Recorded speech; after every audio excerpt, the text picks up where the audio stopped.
Merci Michel. Et bonjour à tous.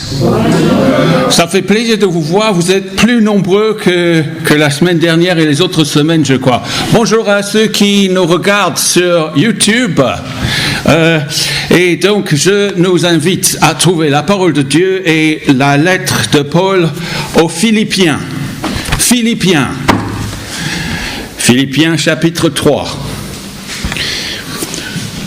Et dans un instant, je vais lire les versets 1 à 9 de Philippiens 3. Donc, je ne vais pas établir le contexte parce que j'ai passé des heures et des heures à expliquer cette lettre avec mes collègues, mes frères, juste avant le confinement. Et comme vous êtes assidus, vous prenez des notes et tout, vous êtes incollables sur la situation et l'environnement des Philippiens. Donc Philippiens 3, tout le monde a sa Bible, génial, Philippiens 3. Et je vais lire à partir du verset 1, nous allons lire les 9 premiers versets où Paul dit, depuis sa cellule, il dit, maintenant donc, mes frères et sœurs, réjouissez-vous dans le Seigneur. Je n'hésite pas à vous écrire les mêmes choses et cela contribue à votre sécurité. Faites attention aux chiens. Faites attention aux mauvais ouvriers. Faites attention aux faux circoncis. En effet, les vrais circoncis, c'est nous, qui rendons notre culte à Dieu par l'Esprit de Dieu, qui plaçons notre fierté en Jésus-Christ et qui ne mettons pas notre confiance dans notre condition. Pourtant, moi-même, je pourrais mettre ma confiance dans ma condition. Si quelqu'un croit pouvoir se confier dans sa condition, je ne peux plus encore. J'étais circoncis le 8e jour. Je suis issu du peuple d'Israël, de la tribu de Benjamin, hébreu, né d'hébreu. En ce qui concerne la loi, j'étais pharisien. Du point de vue du zèle, j'étais persécuteur de l'Église. Par rapport à la justice de la loi, j'étais irréprochable. Mais ces qualités, qui étaient pour moi des gains, je les ai regardées comme une perte à cause de Christ. Et je considère même tout comme une perte à cause du bien suprême qu'est la connaissance de Jésus-Christ, mon Seigneur. À cause de lui, je me suis laissé dépouiller de tout. Et je considère tout cela comme de la merde afin de gagner Christ. Ça vous choque, mais c'est ce qu'il dit dans l'original. Et d'être trouvé en lui, non avec ma justice, celle qui vient de la loi, mais avec celle qui s'obtient par la foi en Christ. La justice qui vient de Dieu et qui est établie sur la loi. Seigneur, je te prie de nous parler maintenant et que tu nous parles par ta parole, que tu ouvres nos cœurs par ton esprit pour voir la pertinence de ce que tu veux nous dire à travers ces paroles de Paul pour aujourd'hui. Au nom de Jésus, Amen. Donc, trouver un stage, trouver une alternance en pleine pandémie, c'est vraiment une galère pour les jeunes, pour les étudiants. Donc, si vous êtes visiteur ici, j'aimerais me présenter. Donc, j'enseigne, bien sûr, j'enseigne l'anglais à la faculté de droit sciences économiques au Mans. Les étudiants me demandent assez régulièrement, à vrai dire, un coup de main avec leur CV en anglais, parce qu'ils cherchent des postes dans les cabinets internationaux, par exemple. Et la tâche n'est pas facile à la base, mais la pandémie, le Covid-19 n'a pas facilité les choses. Et j'ai beaucoup d'empathie pour cette situation. Cette année en particulier, les étudiants peinent ou ont peiné à trouver un stage ou une alternance ou un contrat nécessaire à la poursuite de leurs études. Et donc, quand les étudiants me demandent de l'aide pour faire leur CV en anglais, je leur dis non, je ne vais pas faire ça à votre place. Vous me préparez quelque chose et on va utiliser ça comme une base. Et puis, comme ça, c'est votre travail, c'est vous qui vous présentez. Et juste avant le confinement, il y a Une étudiante en droit qui m'a demandé, mais qu'est-ce que je dois faire, monsieur, pour que mon CV attire l'attention d'un recruteur? Et donc on a parlé de l'importance de se démarquer par rapport aux autres. Par exemple, dans la rubrique loisirs, au lieu de mettre lecture, tout le monde met lecture, cinéma, musique, pourquoi ne pas mettre, je proposais ça, passionné par les sonates pour piano de Beethoven? On ne sait jamais, hein, un recruteur, et on regarde ça en 5e, 6e lieu, mais si c'est un passionné de Beethoven, si c'est quelqu'un de cultivé, il ou elle va se dire, mais je veux voir cette personne.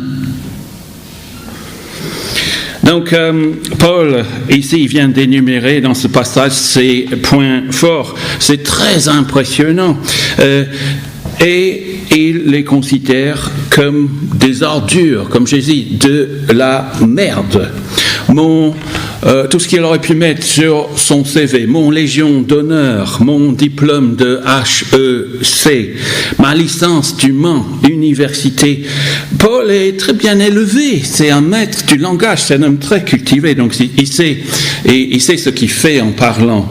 Et ici, qu'est-ce qui l'inciterait à s'exprimer avec une telle vulgarité, une telle vigueur aussi? Quelle découverte amènerait cet homme respectable à parler de manière aussi indélicate? Et qu'est-ce qui conduirait Paul à prendre un virage aussi radical dans sa vie au point de dire que ces choses d'autrefois qu'il mettait sur son CV à son actif n'ont plus aucune valeur à ses yeux? Alors, d'une part, je crois que c'est sans doute la colère qu'il exprime en début de ce chapitre vis-à-vis des faux ouvriers. Donc, c'était des gens, on appelait ça des judaïsants qui circulaient dans les églises partout et qui disaient, mais ces gens, ils parlent de la foi en Christ seul, mais vous avez besoin de rajouter la loi de Moïse, notamment la circoncision. Et Paul est en colère parce que si les chrétiens disent « Ah, qu'est-ce que vous êtes gentils, on vous accueille, on va sortir au resto avec vous, on va lire vos livres et tout ça », il risque d'invalider tout le travail accompli jusque-là. Et c'est pas le travail, c'est pas tant personnel que de vider l'évangile en Christ, le salut, le seul en Christ, de tout son contenu. Et voilà pourquoi il est en colère. Et voilà pourquoi ceux qui gèrent les églises sont parfois vraiment très émotionnels à l'égard de la protection du troupeau. Donc méfions-nous aujourd'hui de faux ouvriers, des gens qu'on qualifierait de chiens qui sont proches de la famille des loups, qui peuvent s'introduire dans la bergerie pour la diviser. Mais ça c'est d'une part qui explique cette vigueur de langage de Paul. Mais Paul dit autre chose ici aussi, en s'adressant au risque de ces faux enseignants. Il dit, mais tous les points forts d'autrefois dans mon CV et dans leur CV ont été éclipsés par une chose encore plus glorieuse. Je me suis levé la nuit, l'autre nuit, j'ai ouvert les rideaux, j'ai vu les étoiles. Dans un ciel noir, les étoiles et la lune. Mais lorsque le soleil brille de toute sa force, on ne voit plus ces étoiles. Et Paul a vu quelque chose qui fait de l'ombre à tout le reste. Au verset 8, ici, il parle du bien suprême qu'est la connaissance de Jésus-Christ. Et dans l'original, je ne vais pas sortir des mots savants, donc j'ai trouvé un équivalent dans notre langue actuelle, et il est en train de dire, mais j'ai trouvé le nec plus ultra, ou peut-être le mec plus, le nec plus ultra, c'est la méga chose, dit Paul, j'ai trouvé ce qui est tellement glorieux que tout ce qui me motivait auparavant n'a plus aucune emprise sur moi. Et je me dis que ce matin, si nous découvrons le secret de Paul, on sera beaucoup plus stable dans la vie. C'est comme si on aura découvert du trésor. Alors, tout est au verset 9, où Paul veut être trouvé en lui, donc en Christ, non avec ma justice, celle qui vient de la loi, mais avec celle qui s'obtient par la foi en Christ, la justice qui vient de Dieu et qui est fondée sur la foi. Et j'ai envie de vous livrer le secret de Paul ce matin. C'est 3 choses. Premièrement, nous avons tous besoin de la vraie justice. Nous avons surtout besoin de cette vraie justice. Deuxièmement, obtenir cette justice, c'est notre problème fondamental. Et troisièmement, la justice est le cadeau le plus merveilleux que l'on puisse recevoir de Dieu. Regardez ce qui s'est passé récemment aux USA, j'ai envie de pleurer. Les gens qui veulent la justice, mais la vraie.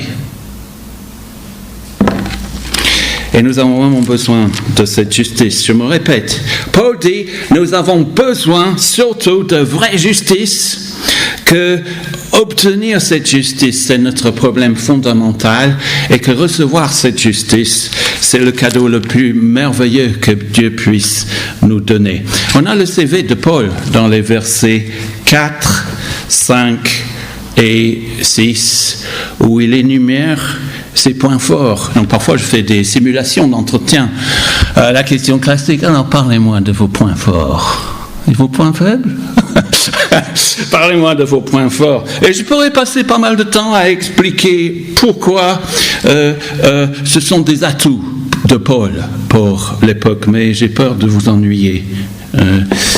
Donc je vais juste énumérer quelques éléments avant de voir la portée pratique pour nous, parce que ça nous concerne. Quand il dit au verset 5, j'ai été circoncis le 8e jour. Il est en train de dire, moi je ne me suis pas converti au judaïsme, je suis né juif. 8 jours plus tard, j'ai été circoncis. Et je suis de la tribu de Benjamin. C'est l'une des 2 tribus d'Israël qui était fidèle au roi David, à la maison de David. Hébreu, né d'Hébreu. Vous savez qu'à l'époque de Paul, beaucoup de Juifs avaient été absorbés par la culture des Grecs. Mais Paul dit, ma langue maternelle, c'est pas le grec, c'est l'hébreu. J'ai grandi en parlant l'hébreu. J'ai la culture, j'ai la nationalité. Vous savez, si vous êtes immigré comme moi, avoir la nationalité, c'est très important. Et quand je suis arrivé en France, on me disait, mais donc vous prétendez enseigner l'anglais, mais il faut être français pour enseigner l'anglais. Donc, bon, d'accord. Donc, si vous voulez que je sois français pour enseigner l'anglais, je vais le faire, je vais passer les diplômes, à nouveau je vais passer les concours, et voilà. L'autre jour, on a essayé de recruter, enfin voilà, je sais, j'ai la culture, dit Paul, d'office, j'ai la nationalité. J'étais pas parisien, j'étais pharisien. J'avais un niveau d'éducation élevé, et par rapport à la justice de la loi de Dieu, j'étais irréprochable. J'avais réussi à garder les règles des pharisiens. Et en plus, j'étais un persécuteur de l'Église, j'étais militant, j'étais terroriste. Voilà donc tous les points forts de Paul. C'est un CV de tonnerre. Mais c'est quoi un CV? Sur un CV, on le sait, on va énumérer nos mérites, tout ce qu'on a fait de merveilleux dans la vie, nos compétences, nos diplômes. Et qu'est-ce qu'un CV en gros? C'est un argument pour que les portes s'ouvrent devant nous, afin qu'on nous laisse entrer là où on n'avait pas eu accès auparavant. N'est-ce pas? C'est un CV. Et on brandit ce CV, on l'envoie d'abord, on le brandit, voici mes diplômes, regardez, j'ai réalisé tel chiffre d'affaires pour telle entreprise, j'ai organisé telle ou telle prestation, voilà pourquoi il faut m'offrir cet emploi. On énumère tous nos points forts sur notre CV en espérant que cela nous ouvrira des portes et que l'on nous laisse entrer là où on n'avait pas eu accès auparavant. Et effectivement, les portes vont s'ouvrir si ton CV est meilleur que tous les autres. Voilà donc le CV de Paul ici. Et Paul dit, il y a quelque chose d'encore plus fondamental dans tout cela. Un CV, vous savez, ce n'est pas juste un moyen pour trouver une place. On est toujours en train d'énumérer nos points forts dans la vie, de présenter notre CV afin que les portes s'ouvrent pour nous dans des situations où l'accès nous était exclu auparavant. On est toujours je me suis surpris à présenter mon CV, même au niveau le plus fondamental, au niveau émotionnel, au niveau social. Notre cœur tout entier, toute notre société humaine, si on y réfléchit, est structurée autour de ce système de CV, où on présente son CV pour être admis, sinon on reste dehors. Vous voulez savoir comment? Je voulais que je prouve ça. Il y a 15 jours, je pense, j'étais... en fait, donc, il faut un CV, non seulement pour postuler sur un emploi, il faut un CV pour entrer dans tel ou tel cercle social ou relationnel. J'étais invité à une soirée il y a 15 jours, et la première question que je m'étais posée, c'était... Mais quel est le profil des autres invités? Et ensuite, mais comment devrais-je m'habiller? Est-ce que je vais être mon t-shirt avec la guitare dessus, Fender depuis 1958, ou est-ce que je devrais mettre ma chemise Pierre Cardin, comme ce matin par exemple? Vous ne savez pas ce qu'on fait pour vous.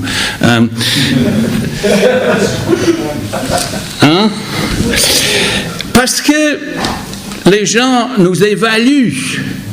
Et puis, je me suis posé des questions sur le cercle. Là, c'était des médecins, c'était des chefs d'entreprise, c'était des experts comptables. Et j'ai dit non, je ne vais pas y aller. non, en fait, je n'y suis pas allé parce que j'avais un message le lendemain. Vous savez ce qu'on sacrifie pour vous maintenant. J'avais un message le lendemain. Mais les gens nous évaluent. Est-ce que vous avez le vestimentaire, le langage? Est-ce que vous avez ce qu'il faut pour vous laisser entrer dans leur cercle? Et c'est pire quand tu veux te marier. Il y a quelqu'un qui hoche la tête là.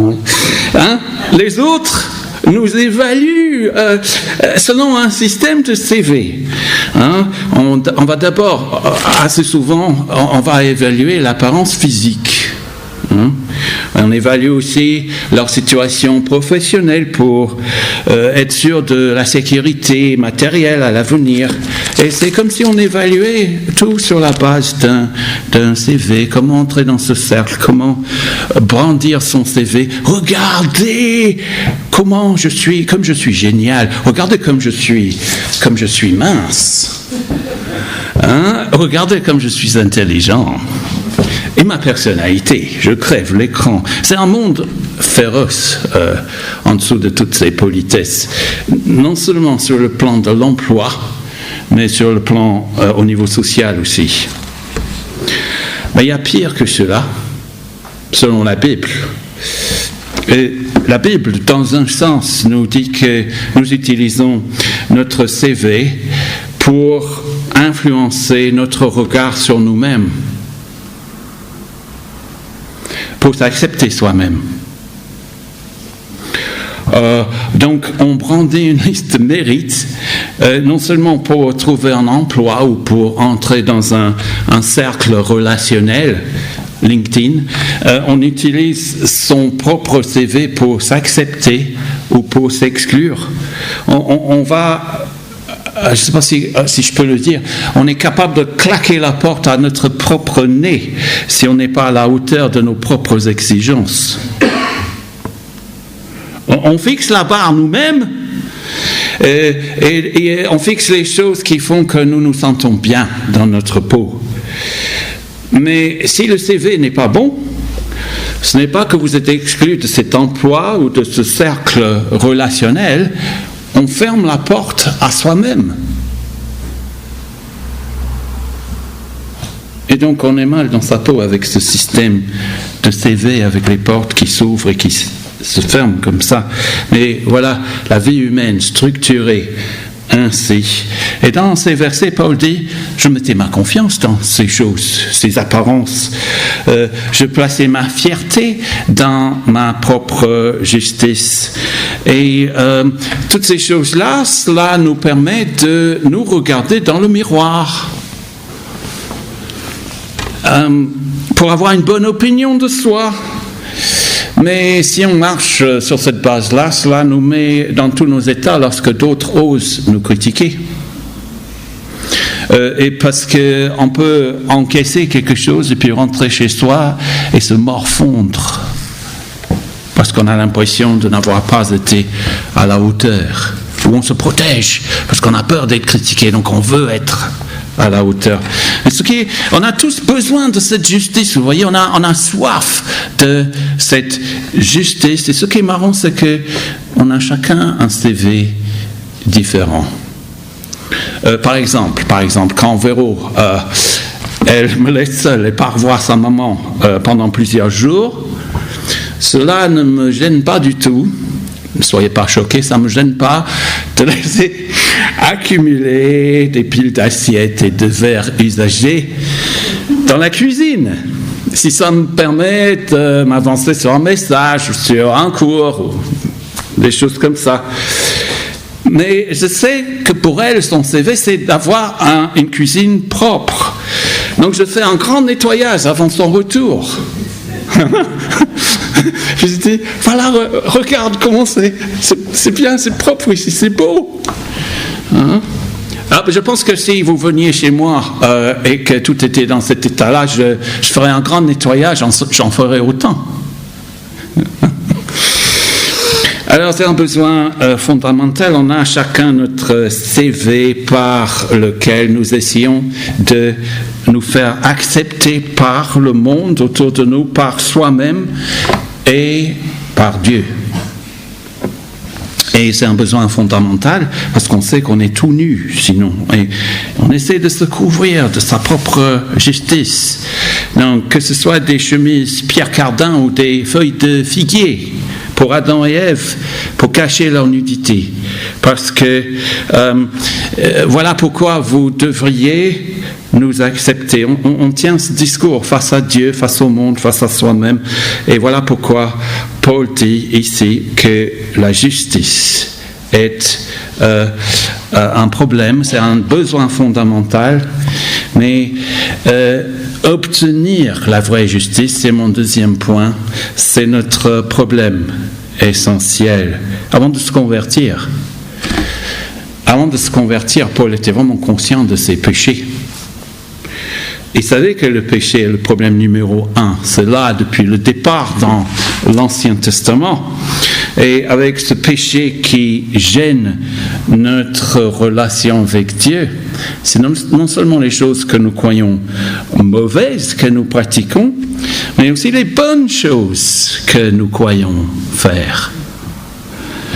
Et parfois, je me dis que notre relation avec Dieu peut ressembler à notre attitude envers nos impôts.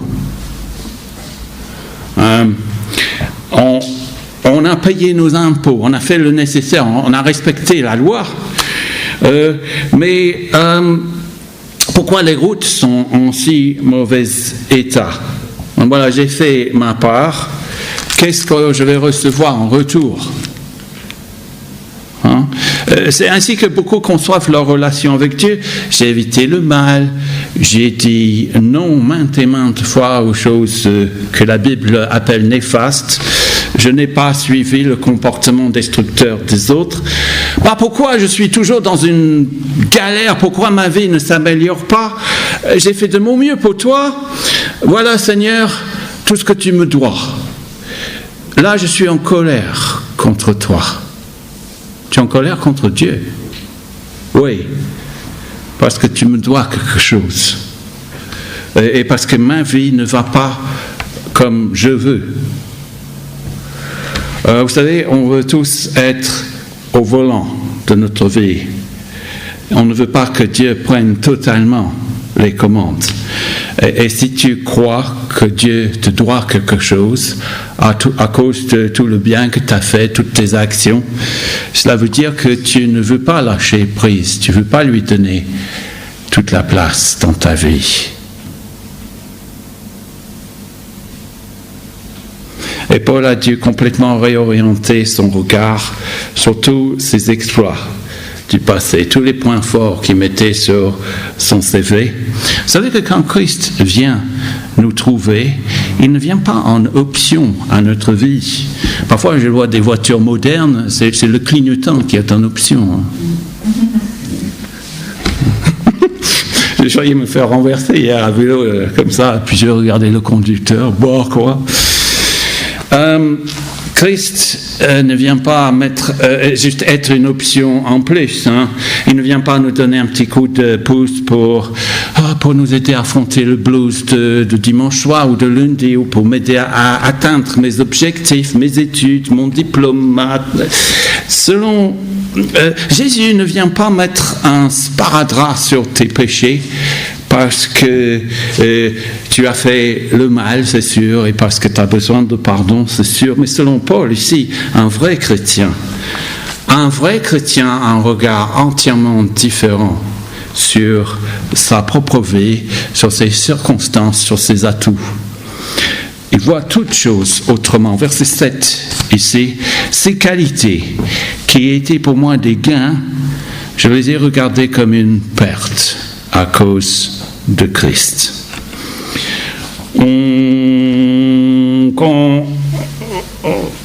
Quand on devient chrétien, on dit maintenant je reconnais que mon seul CV, c'est celui que Dieu me donne.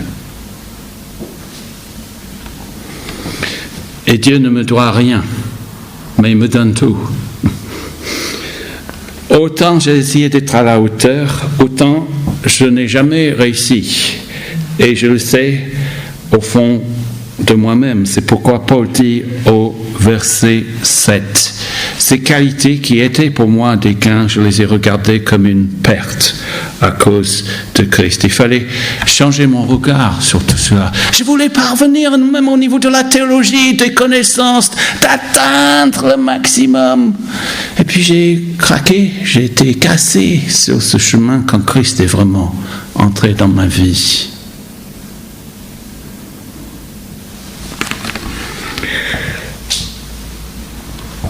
D'où mon dernier point, nous avons dit que nous avons vraiment besoin de la justice véritable et obtenir, deuxièmement, cette justice, c'est notre problème fondamental. Mais mon troisième point, c'est que la justice que Dieu nous offre, c'est le cadeau le meilleur.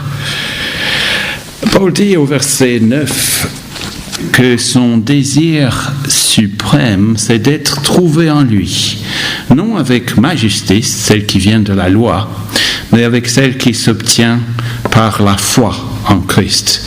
La justice qui vient de Dieu et qui est fondée sur la foi. Un chrétien, c'est quelqu'un qui a reconnu que Dieu lui a donné un CV parfait, un CV de tonnerre. Les étudiants mettent souvent une photo sur leur CV. C'est pas une obligation parce que c'est un élément, ça peut être un élément discriminatoire, mais j'ai jamais vu de CV sans photo. Et souvent, enfin je me cache, mais souvent je regarde la photo et je me dis, wow, you're beautiful, comme dit James Blunt. Wow, c'est magnifique. C'est pas tout à fait comme ça dans la réalité. Avec un studio. Enfin voilà. Mais Paul ne dit pas tout simplement « je veux obtenir la justice de Dieu », ce serait trop abstrait, ce serait trop théologique. Il dit « je veux être trouvé en lui, je veux être trouvé en lui ». Qu'est-ce qu'il veut dire par là? Il veut dire que la beauté de l'Évangile, la bonne nouvelle, c'est que Dieu nous trouve en Christ. Dieu nous trouve. Donc Dieu me voit en Christ. Dieu me découvre à travers Christ. Autrement dit, Dieu ou Jésus met la meilleure photo de nous sur notre CV. Il n'y a pas photo. Dieu nous regarde à travers Christ et dit, tu es merveilleux. You're beautiful. Je vais terminer maintenant avec l'impact pratique de ce message pour nous. Par exemple, la prochaine fois, ça va être très court, la prochaine fois que tu es vraiment déçu ou vraiment blessé, ne dites pas « Ah Seigneur, change mes circonstances, change ma situation ». Tu pourrais dire par exemple « Je perds quelque chose de bien, mais je ne perds pas ma justice ». Paul écrit depuis la prison. Il est confiné depuis je ne sais pas combien de temps. Et il commence en disant, au moins le verset 1, il dit « Mais mes frères et sœurs, réjouissez-vous dans le Seigneur ». Il n'est pas prisonnier de ses circonstances, il a perdu sa liberté et peut-être ses rêves, mais il n'a pas perdu la justice, il n'a pas perdu le fait que Dieu le voit là où il est, il le trouve merveilleux au fond de son cachot. Je peux désormais, avec cette optique-là, perdre quelque chose, ça va me secouer, mais ça ne va pas me détruire. Dur de dire ça. Un chrétien est vulnérable. Moi, je pleure souvent. Et Paul dit d'ailleurs, nous sommes pressés de toutes parts, mais non écrasés. Nous sommes inquiets, mais nous ne sommes pas désespérés. Persécutés, mais non abandonnés. Abattus, mais non anéantis. Nous portons toujours avec nous dans notre corps l'agonie du Seigneur Jésus, afin que la vie de Jésus soit aussi manifestée dans notre corps. Deuxième et dernière application pratique. Si tu es rongé par des sentiments de culpabilité à cause de, on va dire franchement, parce que tu es conscient d'avoir péché, que faire quand tu tombes vraiment? Tu commences toi-même à dire « Ah, j'ai pas été à la hauteur, donc je vais m'exclure. Je vais fermer la porte parce que mon CV n'est pas à la hauteur. » Qu'est-ce que tu fais? Tu dis « Seigneur, ce que j'ai fait, c'est horrible, c'est vraiment horrible, mais je ne prétends pas tenir en ta présence avec ma justice. C'est vrai que ce que j'ai fait mercredi dernier, c'était très mauvais, vraiment mauvais. Mais si je ne l'avais pas fait mercredi dernier, ça n'aurait pas augmenté mes mérites pour autant. Dans ta présence, d'être dans ta présence. Ce qui me rend digne de la présence, de ta présence, c'est la justice de mon Seigneur et Sauveur, Jésus-Christ, parce qu'en lui, j'ai le portrait parfait, le CV parfait. Et le fait que j'ai péché cette semaine, c'est vrai que c'est horrible, mais si je m'approche de Dieu sur la base de la justice de Christ, ça ne fait que de multiplier infiniment la grandeur et la majesté de la justice de Christ. Que l'Éternel vous bénisse. Moi, je serai absent pendant plusieurs semaines pendant les vacances. Donc, je vous invite à accueillir les visiteurs qui pourraient être ici pendant les vacances, qui cherchent une église peut-être, et de discuter, les accueillir. Et je vous souhaite un bon été. Et j'ai envie de prier. Seigneur, je te remercie tellement pour